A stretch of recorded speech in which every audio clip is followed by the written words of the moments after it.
മതിലിന്റെ പില്ലർ ഇങ്ങനെ എടുത്ത എന്തെങ്കിലും ഗുണമുണ്ടോ? ഇങ്ങോട്ട് കാര്യമായിട്ട് ഇങ്ങോട്ട് പുറത്തേക്കുള്ളവരല്ലേ മാറിയല്ലേ? പണ്ട് സർക്കാരിന്റെ മതിലുകളൊക്കെ ഇങ്ങനെ ചെയ്തിരുന്നത്, വലിയൊരു ജയിലിന്റെ വലിയ മതിലുകള്, ജയിലിന്റെ മതില്, വലിയ ആയിട്ടുള്ള മതിലുകളൊക്കെ ഇങ്ങനെയാണ് ചെയ്തത്. അതേമാതിരി അമ്പലങ്ങളിലൊക്കെ, വലിയ അമ്പലങ്ങളിലൊക്കെ കാണാലോ, വലിയ ചുറ്റുമതില് കാര്യങ്ങളൊക്കെ ഇങ്ങനെ ഉണ്ടാവുക. കാരണം ഈ റോഡ് ഇങ്ങനെ വണ്ടി പോകുമ്പോ ജെർക്ക് ചെയ്തിട്ട് പുറത്തേക്ക് അധികം കാണില്ല, പുറത്തേക്ക് ഇങ്ങനെ തള്ളി വരായിരിക്കും അല്ലേ? ഒരു സപ്പോർട്ടിങ് രീതിയിൽ കൊടുത്തായിരിക്കും. ഇങ്ങനെ ഇവിടെ റൗണ്ട് ഇങ്ങനെ റൗണ്ട് ആയിട്ട് കൊടുത്തിട്ട് ഒരു ബോർഡറും കൊടുത്തിട്ടോ, ഒരു ബോർഡർ. ആ വീട് നല്ല രസമായില്ലേ? ഇവിടുന്ന് കാണാൻ നല്ല രസമുണ്ട്.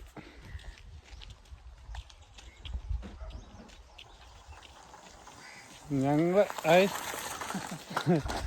അവിടെ വർക്ക് അറിയുമ്പോൾ അവിടെയാണ് നടക്കണേ അല്ലേ? ഞങ്ങൾ ചായ കുടിക്കാൻ വേണ്ടി ഇങ്ങനെ വന്നാണ് റൂമിലേക്ക്. ചായ കുടിച്ചിട്ട് വർക്കിന് പോവാണ്. നല്ല രസമുണ്ടല്ലോ ഇവിടെ, നല്ല ഏരിയ, നല്ലൊരു ഗ്രാമപ്രദേശം, നല്ലൊരു ഏരിയ, നല്ല കുന്നും മലകളും